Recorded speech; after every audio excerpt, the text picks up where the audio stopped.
And welcome back to Let's Play Animal Crossing for the GameCube. Last time we went over Nook's new store, and also what is to come from Nook. Sadly, it'll still be a while till we actually get to see the new store, but it's something to look forward to. While Lopa's going to bed, it looks like. Actually, no, he doesn't sleep. He just heads inside just because he is not having any of it. So, first thing on the to-do list today, I should probably equip an umbrella so I'm not like, so I don't look so burnt. Actually getting a sunburn this bad, I don't know, that seems like it would be kind of painful. To the point where like, you're literally changing skin color, that's not good. So shake this and voila, you get the golden shovel while I dig up with this. The golden shovel is actually a very special item. We can get rid of our old shovel because it's useless. The golden shovel, the gimmick behind it is it gives you a random chance of digging up bells from any spot in the game. Regardless of if there's a mark from what I gather, it's just totally random, like that. So, it's pretty cool. Not a very feasible way to really get a lot of money fast, but it's kind of a nice touch. It actually does more in this game than in the newer ones, where it mainly is just designed to let you plant money trees, which you can still do in this game. Plant money trees. Hey, actually, we should try that. Just for the sake of argument. Not sake of argument, for the sake of, demonstration, let's try this. You have to plant a lot of money, if I recall correctly. No, wait, I'm stupid. It has to be a glowing spot, that's right. Never mind. You can also dig up weeds. It's not very viable, though, because it's just faster to just pluck out the weed, as usual. The golden shovel, that's pretty cool. Also, the aerobics festival, I'm fairly certain starts tomorrow, so that's gonna be fun. It's actually a pretty cool event, and it's only in the first game. And by first game, I mean this game and also the original version, because it's a very Japanese inspired thing. It's not like an American thing, so it's not in later games. Yeah, a lot of stuff does get localized out of Animal Crossing.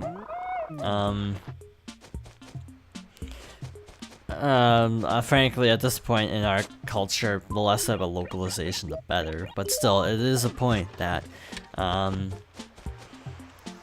lot of content is cut from Animal Crossing just because it would not make any sense to anyone outside of Japan. Certain festivals are also moved around. Like, I think the fireworks festival in this game is actually at a different time in Japan, in the Japanese version, because they have their fireworks they have most of their summer festivals, I'm pretty sure, in September, August, and a little bit in July. While we tend to have our big fireworks thing in July. So in later Animal Crossing games, fireworks festival is always in August. This is, I think, the only game where it's actually in July, because it's actually a little bit more 4th of July themed than usual for the series. And then they stopped doing that because, frankly, the game's made in Japan, so it reflects that. Other events too, like holidays specifically, are cut a lot. So quite a few from New Leaf most recently. Like their spring festival is cut, which involves doing beans as someone dressed like a demon. That sounds really bizarre, doesn't it? But that actually is the thing that happens in Animal Crossing as in the real world. And sadly, this event was cut from New Leaf when the game was localized. Then again, trying to explain to a Westerner a festival where you throw beans at a demon for spring cleaning, I don't know how the heck you'd actually explain that to somebody, especially within Animal Crossing, so it's like, I don't know. It makes sense that it got cut, to be honest.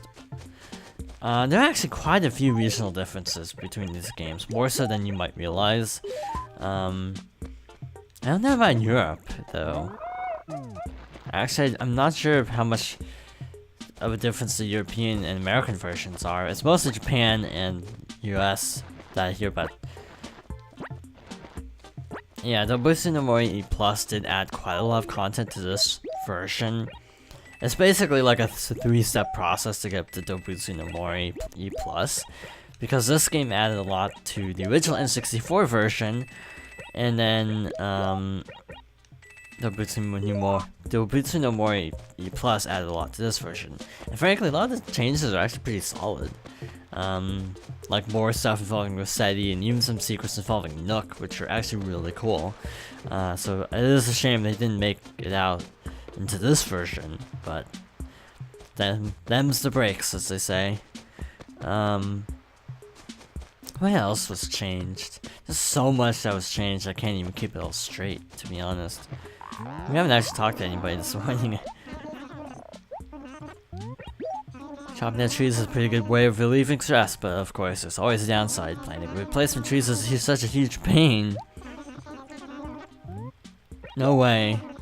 Plant your own trees, you lazy bum. Oh, I'm out of, trees. Never mind. Let's actually see the wishing well, see what he has to say. Okay, a B4. We're not getting anything in the A's, so that's probably a good sign. I don't know if that tree stays golden. I don't think it does. It might even go away, actually.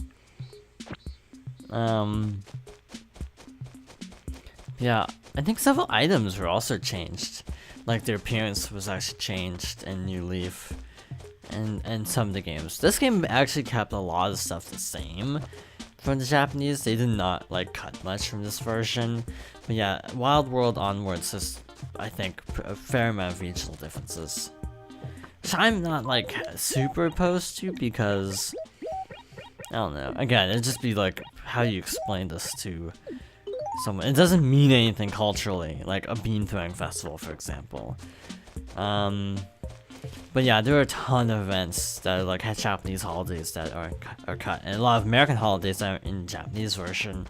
So it goes both ways. I've also heard Nookway is possibly a parody on Safeway, but I don't know. I didn't even know Safeway was around at this point. Red sofa is like a special item, so we should probably pick that up off screen. I need paper. What else can I talk about, actually? I've gone over most of the stuff I want to cover. Yeah, tomorrow's the Aerobics Festival, so that's gonna be fun. New Let's Play starts, I think, yesterday, actually, not today. So I hope that goes well. Going from one of the, best games of all time to one of the most critically panned games of all time, so that's an interesting transition. And after that, we're gonna go to one of my personal favorites of all time, even though critics actually really didn't care for it at the time, which is actually hilarious because it's a game that critics didn't care for at the time, but like really love now. It's just one of those games where like hindsight was 2020, where it's like this is this game that was like super popular. Like I loved the game as a kid. It's my favorite game of all time, so you might be able to figure out, because I think I've mentioned what my favorite game is on another playthrough, but I don't know which one it was. But critics just did not like the game, and now everyone's like, why can't we get more games like this? Why can't we get more games like this? And it's like, well, maybe if you didn't like hate on the original, maybe then you would have gotten more games like this. So again, just from that part, you might be able to figure out, where I'm coming from with this. But I know critics didn't really hate this game, but a lot of them thought it was just very average and sort of derivative of its predecessor for the Nintendo 64. Hint, hint. A game I've actually Let's Played. Hint, hint. So yeah, the whole fact that it was derivative kind of weighed down the average back in the day, but now people want derivative. People don't want fresh, which is bizarre. Just a weird little turn of popular opinion there. I'm happy that this game is getting its due finally, because again, it is a game I actually really like. I grew up playing, so it is nice to see it getting respect. I just wish it didn't come so late and the game hadn't bombed, necessitating a complete change in the series formula. And this is totally going off topic now, but frankly, we're just planting trees. That's not like super intensive activity, isn't it? Okay. Yeah. Maybe I'm just riled up because of all the E3 salt. Because there was a lot of salt at E3. Which is actually odd because a lot of the games they announced were really cool. It's like, why are you so salty about this game that actually looks really good? Like Spider-Man, it's like people are like, oh, the costume design sucks. But it's like, the game itself looks fine. It's like, you shouldn't judge the game just because the costume isn't to your liking. But that's off topic. That's like really off topic. Basically, there can be games that appeal to some people and games that don't appeal to some people, and it's all cool. There's plenty of games coming out this year and next year, so everyone wins. That is my E3 review. Everyone wins. So I'm rambling at this point, so we should probably end the video. Oh, there's Joan. We're not gonna buy turnips though, sadly. So this video, we went over the golden shovel, went over some regional differences in Animal Crossing, and then went on a rant about people whining about E3, which is actually weird, right? Whining about whining, but that's off topic. So next time, we don't have anything planned outside the Robux Festival, which shouldn't take too long. But in any case, thank you for watching, and I hope you'll join me next time for more Animal Crossing for the GameCube.